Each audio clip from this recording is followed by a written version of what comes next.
Bueno, pues ahí está Beca Duncan, muchísimas gracias por acompañarnos, qué gusto saludarte, ¿cómo estás? Sí, qué gusto, estoy muy feliz con la música de hoy. Eres rockera, tú. Yo soy de alma rockera. Sí. ¿Eres Pink Floydera? Fíjate que justo creo que soy de este equipo que es más fan de The Wall que de Pink Floyd. ¿Sabes Sí. qué me gusta de The Wall? Que también tiene una parte artística muy interesante. Sin duda, y la película, Sí, la ¿no? película es una cosa maravillosa. Así es, Beca.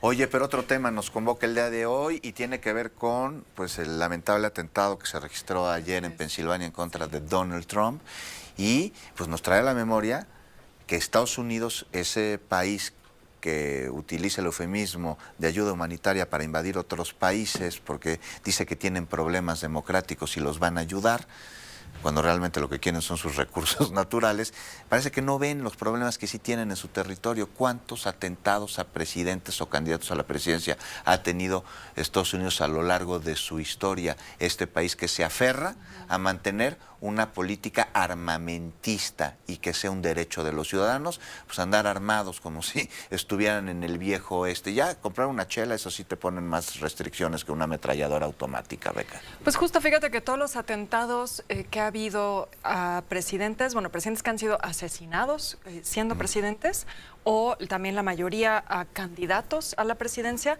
han sido por arma de fuego. Hay algunos casos de atentados que han sido interceptados, de amenazas de bomba, de cartas con paquetes con toxinas, ese tipo de cosas que han sido interceptados antes de llegar a manos de los presidentes, pero efectivamente va a haber cuatro atentados mortales a presidentes en funciones, todos ellos con arma de fuego. Pero fíjate que el más interesante me parece por la similitud con el caso de Trump, no es realmente un asesinato, es un atentado asesinato, pero sobrevive, y es el caso de Teddy Roosevelt. De Teddy Roosevelt. Ayer también. lo comparaba Elon Musk a Así Donald Trump con Teddy Roosevelt. Así es, ¿no? es muy similar el caso, fíjate, porque Teddy Roosevelt ya había sido presidente y eso nos lleva de hecho a la historia de otro asesinato que es el de William McKinley. ¿Qué sucede? Que Teddy Roosevelt era el vicepresidente en 1901 y a unos meses de asumir la vicepresidencia, él asume en marzo de 1901, el presidente William McKinley sufre un atentado y es asesinado en septiembre. Este atentado de McKinley es también un disparo y es a manos de un anarquista, Leon Czolgosz.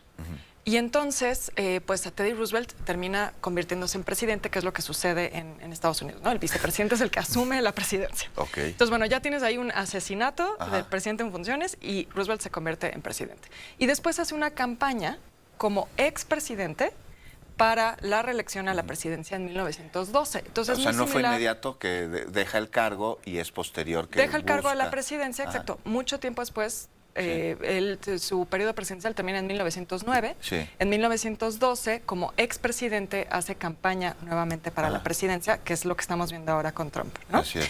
Y lo que sucede es realmente una historia fantástica, fíjate. Le disparan a Roosevelt en un evento de campaña, justo como sucede con Trump, y sobrevive porque traía un discurso impreso mecanografiado en 50 hojas, dobladas a la mitad, metidas en la bolsa de su saco al interior. Entonces, eso amortigua la bala. Okay. Y solo por eso sobrevive. Ahora sí que sobrevive gracias a sus lo palabras. salvó, sí. El discurso lo salvó. Sí. Y Gracias a las palabras, ¿ya había dicho o no había dicho? todavía no lo daba. Es Entonces, que gracias a las palabras que no dijo. que no dijo.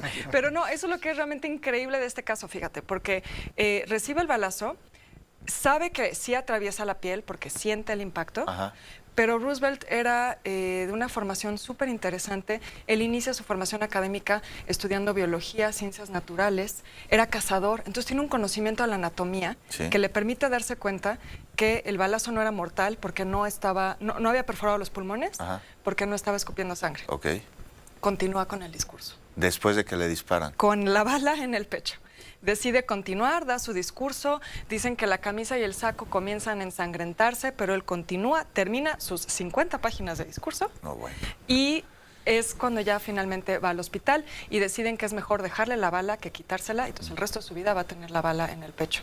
No gana la campaña, eso sí hay que decirlo. Pero qué gran historia nos estás Es contando. una gran historia. Oye, ¿qué otros atentados? Bueno, el más famoso yo creo que es el de John F. Kennedy. El ¿no? más famoso es el de Kennedy, efectivamente. Sí. Hay dos importantes anteriores, que es el de Abraham Lincoln en 1856. Lincoln muere en un atentado de asesinato. En un teatro, ¿no? En un teatro, así es. Quien le dispara es un actor, John Wilkes Booth, que era de afiliación confederada. Y unos días antes... Lincoln había dado un discurso donde proponía el derecho al voto a los afroamericanos. Entonces muchas veces se ha atribuido a eso el motivo. Otro caso es James A. Garfield, que muere 4 meses después, bueno, le disparan 4 meses después de haber tomado posesión como presidente. Esto el 2 de julio de 1881. Y esta es una historia muy trágica porque se hubiera salvado.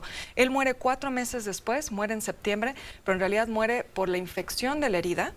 Es decir, sobrevive al atentado, pero en ese momento pues hay que pensar que los médicos a veces ni se lavaban las manos antes de tratar a los pacientes. Wow. Y entonces muere por la infección. Y efectivamente el más famoso es el de John F. Kennedy, 22 de noviembre de 1963 en Dallas, Texas. Ya lo decía hace un momento Rich Berenstein, iba en un coche descapotable, recibe un disparo, otras personas que iban con él en esa procesión también resultan heridas y ahí el principal sospechoso es Lee Harvey Oswald. Él era un ex soldado. Fue arrestado, llevado al departamento de policía de Dallas y ahí murió. Fíjate, es una cosa bien misteriosa y por eso sigue habiendo muchas teorías de conspiración por el asesinato de Kennedy, porque Oswald muere en el departamento de policía de Dallas, muere en el sótano con un disparo atribuido al dueño de un club nocturno llamado Jack Ruby. Un cochinero del que nunca nos vamos a enterar. Nunca vamos a saber qué Y bueno, pasó. Ronald Reagan también atentaron contra su vida, estaba por subirse a su vehículo. Así es, en marzo de 1981. Y eso nos lleva también a otra historia interesante, que es los casos de atentados que sí han sobrevivido. Hay muchos casos en Estados Unidos. Andrew Jackson, Franklin Delano Roosevelt, Harry Truman, Richard Nixon, Jimmy Carter, Ronald Reagan y George W. Bush. Todos ellos sobrevivieron a atentados en su contra.